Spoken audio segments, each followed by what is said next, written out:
The massive council chamber aboard Nexus Station went unnervingly quiet the moment Ambassador William Harris rose to his feet, as if the room itself sensed something had finally snapped. The blue-skinned delegates froze mid-whisper. The towering insectoid envoys went still, and even the drifting gas entities in the corner stopped pulsing through their usual cascade of colors. All eyes drawn to the human, whose expression carried something far heavier than anger. It carried finality.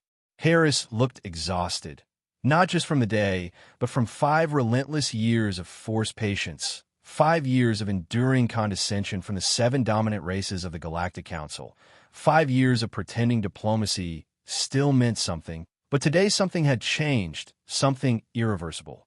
"I've heard enough," he said quietly, though the weight behind his voice hit harder than a shout. At 58, with lines etched deep into his face and 2 decades spent fighting for humanity's place among the stars, he no longer sounded like a man asking. He sounded like a man declaring, "Earth and all human colonies are withdrawing from these talks." A ripple of disbelief spread instantly, broken by Council Speaker Zerkith, the 4-armed, violet-scaled figure whose amused tone barely masked irritation. "Ambassador Harris, please sit down. We all lose our tempers." But Harris didn't move. Instead, he calmly lifted a data tablet, left carelessly exposed on the table, its contents glowing for all to see. Classified council directives detailing coordinated plans to seize 3 human mining colonies. The room shifted. "This isn't frustration," Harris continued, his gaze locking on Zerkith. "This is betrayal." The air thickened as the other council members reacted, some with shock, others with anger, because this document was never meant for human eyes. Zerkith's scales darkened, betraying a flicker of panic. "A contingency exercise," he replied quickly. "We evaluate all possibilities." But Susan Miller, the second human ambassador, stood beside Harris, her voice controlled yet razor-sharp. "Including scenarios where you violate treaties and take what isn't yours, after we defended your trade routes from the Promaxian raiders?" A massive, gray delegate, Quira, waved a dismissive tentacle. "Your assistance was negligible. Without us, your species would still be trapped on one world." That was the moment Harris slid the tablet back across the table, not angrily, but with quiet resolve. "For 20 years, we've asked for equality. For 20 years, you've delayed." He looked each of them in the eye, one by one, forcing them to confront him. "We're done waiting."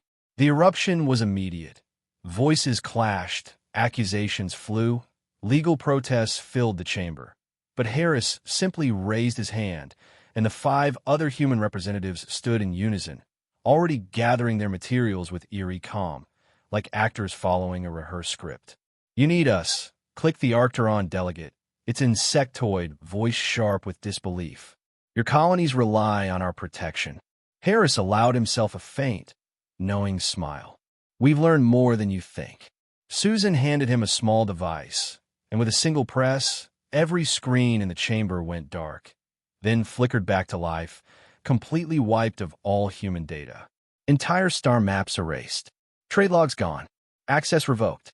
"We'll protect what's ours," Harris said, his voice now colder than ever. "If you want relations again, come as equals."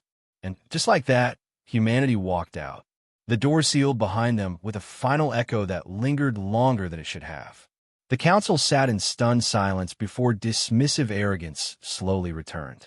"They'll be back," one scoffed. But Trell, the youngest among them, wasn't convinced. "No, I think we've made a mistake." Outside, Harris exhaled deeply, as if shedding years of restraint in a single breath. "Send the signal," he told Susan. "It's time for Plan Omega." On Earth, beneath Geneva, a hidden chamber filled with military leaders, scientists, and power brokers waited in tense silence as Admiral Diane Powell stood before a countdown ticking toward 0. "The delegation has left Nexus Station," she announced. "Plan Omega is active." The shift was immediate. Whispers, tension, fear, and anticipation all colliding at once. Because this wasn't improvisation, this was preparation a decade in the making. Dr. Alan Murphy burst in, disheveled and breathless. Shield generators. Final tests complete. General Rodriguez's eyes narrowed. Results. Murphy grinned despite exhaustion. Better than expected. Nothing they've shown can penetrate them. The timer hit 0.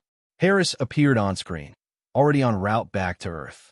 They think we'll come crawling back, he said. They're wrong. Orders were issued instantly. Operation Silent Departure began. Across Earth, Mars, Europa, and hidden facilities, fleets once concealed moved into motion. Ships were armed, experimental engines activated, defenses long hidden from Council observers came alive. In Arizona, Dr. Lisa Bennett oversaw retrofitted transport ships, now faster and nearly undetectable. We have 36 hours before they notice, she said. We finish in 24. Elsewhere, Captain Peter Allen received unexpected orders. Expand protection to all colonies, including those beyond standard patrol zones. The rules just changed, he told his crew grimly. At the United Nations, global leaders were briefed. They used us, the Secretary General declared. Today we take back control. Fear spread, but so did something else resolve. Humanity had been underestimated for too long.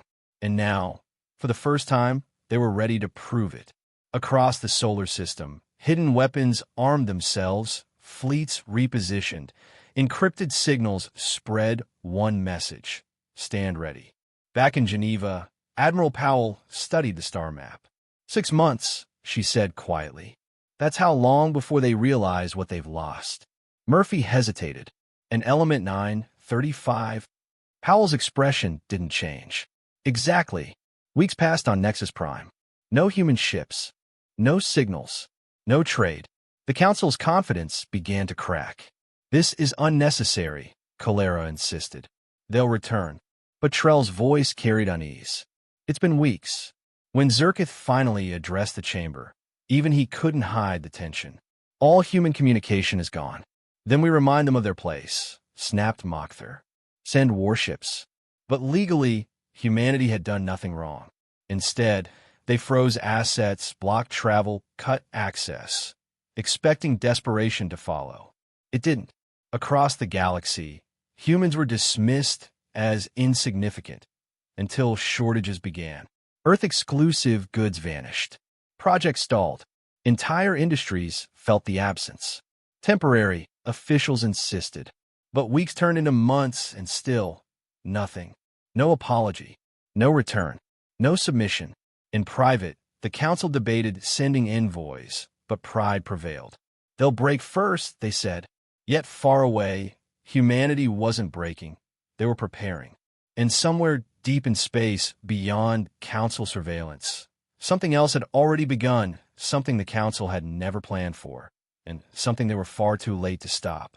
It's only a matter of time, they insisted, but the confidence in the room cracked the instant a junior aide rushed in and handed Mokther a report, the insectoid's many eyes scanning rapidly before widening in unmistakable alarm.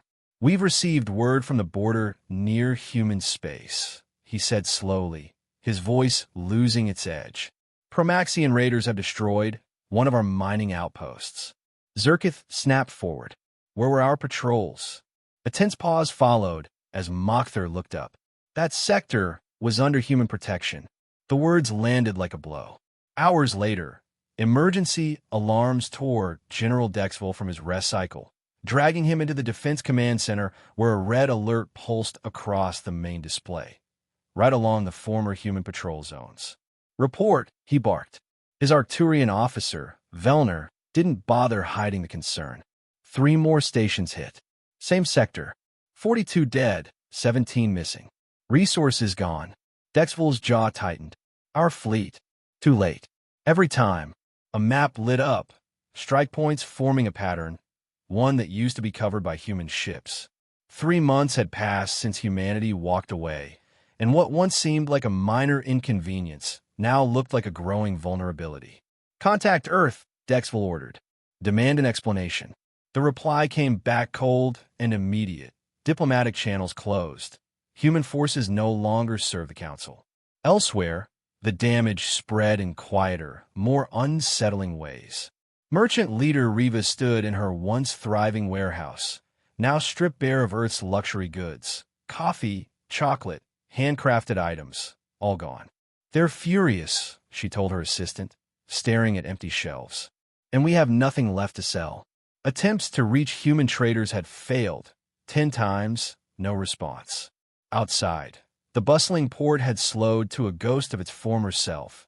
Ships sat idle, repair bays silent without human engineers, entertainment hubs hollow without human creators.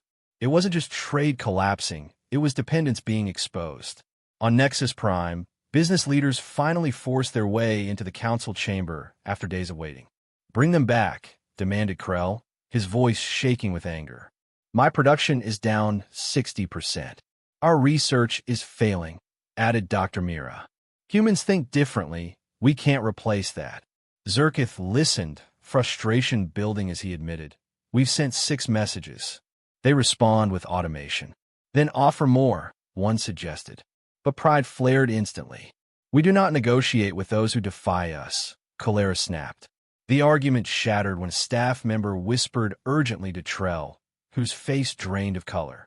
"Element 935 shipments have stopped again." Silence swallowed the room. Without it, faster-than-light travel would collapse. "Reserves?" Zerkith asked. "Less than 6 months." The realization hit harder than any attack. They weren't just losing influence, they were running out of time. In a sealed chamber, the council finally faced the truth they had avoided. "We misjudged them," Mokther admitted. "They were supposed to return." "They can't survive alone," Quira insisted, but even she sounded less certain. Trell, quietly reviewing system-wide reports, spoke what no one wanted to admit. "We're the ones struggling." That was when Zerkith made the decision.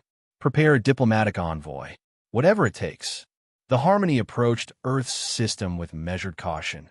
Captain Lux expecting negotiation, but instead he was met by Admiral Diane Powell, her expression unreadable. "State your purpose." He delivered the Council's request to reopen talks, expecting access, only to be shut down instantly. "Transmit your message. Do not proceed further." The channel cut. No welcome, no leverage, just a boundary. Back on Earth, Powell, Harris, and their leadership reviewed the offer. "Trade rights. Reduced tribute," Harris read aloud. Murphy laughed outright. "After plotting to take our colonies?" Rodriguez leaned forward. "They're desperate. Look at what they really want." Powell nodded. Element 935.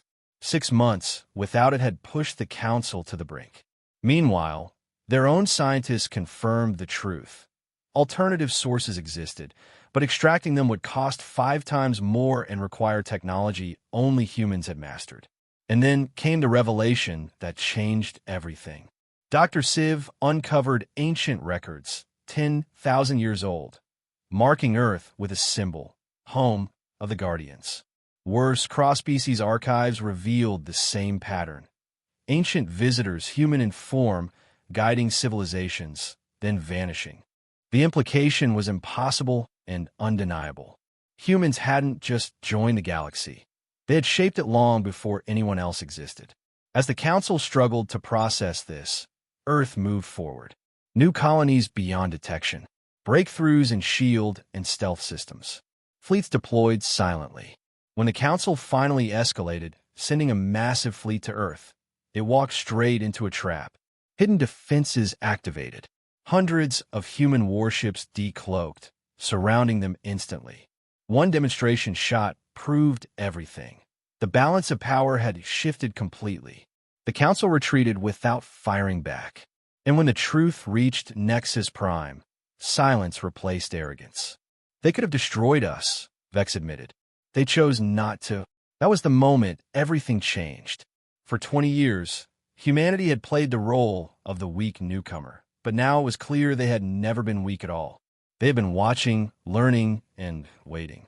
And as Dr. Murphy uncovered a 50,000-year-old human artifact buried deep beneath Earth, technology far beyond current understanding, the final, chilling possibility began to take shape. Humanity hadn't just lost its past, it had hidden it, and whatever had once made them the guardians of the galaxy might be waking up again.